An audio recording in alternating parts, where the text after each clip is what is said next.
Si tuviera que resumir en una sola palabra de qué trata mi trabajo, diría familias.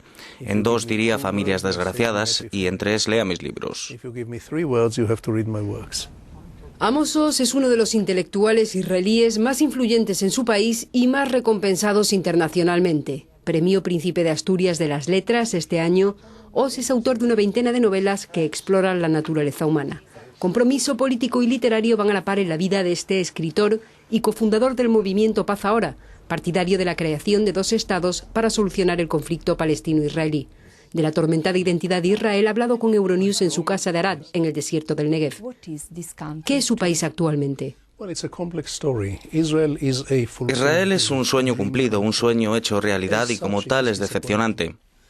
Los sueños solo siguen siendo hermosos, maravillosos y perfectos mientras no los has cumplido, pero cuando los cumples siempre es ligeramente decepcionante. Usted dice que para los medios Israel es como una película mala del oeste. ¿Por qué? En muchas ocasiones los medios describen el conflicto palestino-israelí como si todo fuera blanco o negro. En ocasiones los israelíes son los malos y los palestinos los buenos y otras veces al contrario. No se trata de ser los buenos o los malos, se trata del trágico choque entre dos causas justas y legítimas. Los palestinos están en Palestina porque no tienen otra tierra y los israelíes están en Israel porque tampoco tienen otra tierra. Tendrán que dividirse este país y ponerse de acuerdo para dividir la casa en dos apartamentos. No hay otra alternativa. Recientemente, la aparición de grupos neonazis formados por jóvenes israelíes de origen ruso ha inflamado el debate sobre el derecho a la nacionalidad israelí.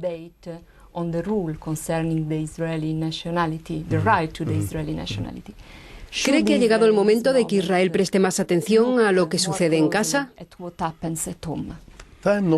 No me preocupa demasiado el hecho de que media docena de jóvenes israelíes hayan pintado esvásticas en las paredes. Ese fenómeno existe en todas las sociedades y no creo que haya que darle más importancia de la que tiene.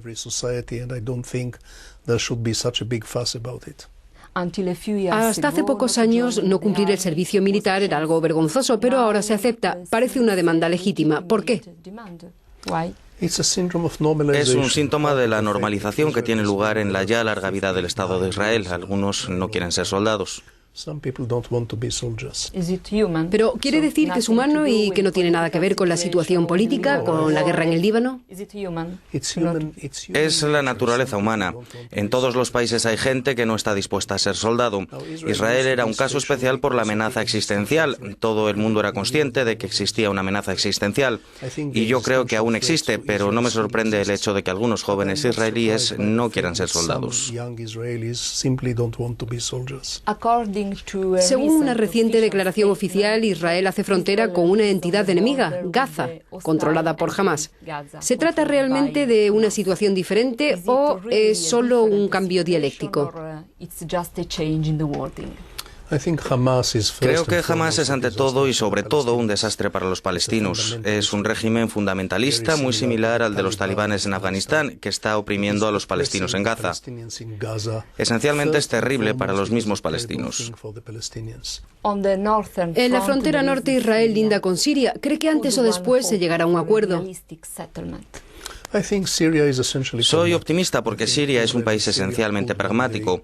Israel y Siria podrían llegar a un acuerdo realista porque el de Siria es un régimen laico y pragmático. No digo que me guste ese régimen, pero al menos no es un régimen fanático.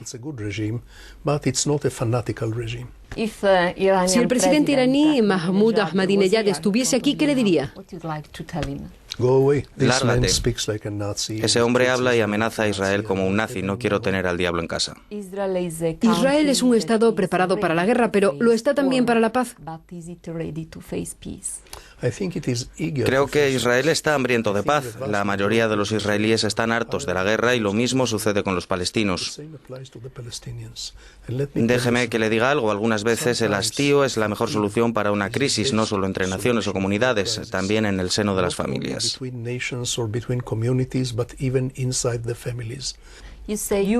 Usted ha dicho que Europa debería dejar de tener esa actitud moralizadora y paternalista, pero Europa es uno de los principales socios económicos de Israel.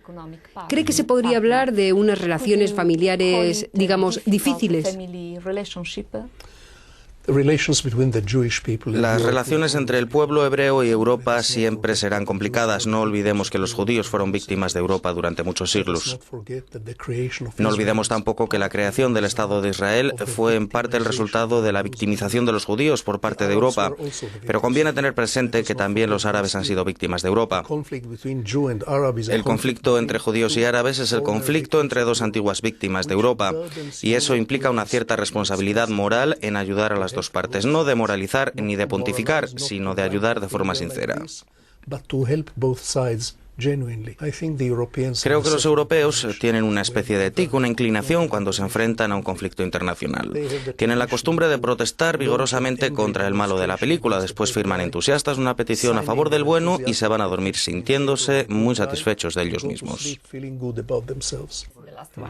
Amos Oz prefiere no hablar de su próximo libro. Los rayos X, dice, pueden dañar al bebé. En cuanto al libro que le hubiera gustado escribir, asegura que no puede ser otro que el que tiene en ciernes.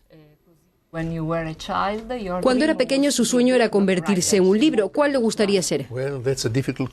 Esa es una pregunta difícil. Es como si me preguntara a cuál de mis hijos prefiero. Pero no me importaría ser un libro de Anton Chekhov, una colección de relatos de Chekhov, porque es mi ídolo y mi mentor literario. En un momento determinado de su vida cambió su apellido por el de Oz. ¿Es cierto que de haber elegido ahora su elección sería completamente diferente?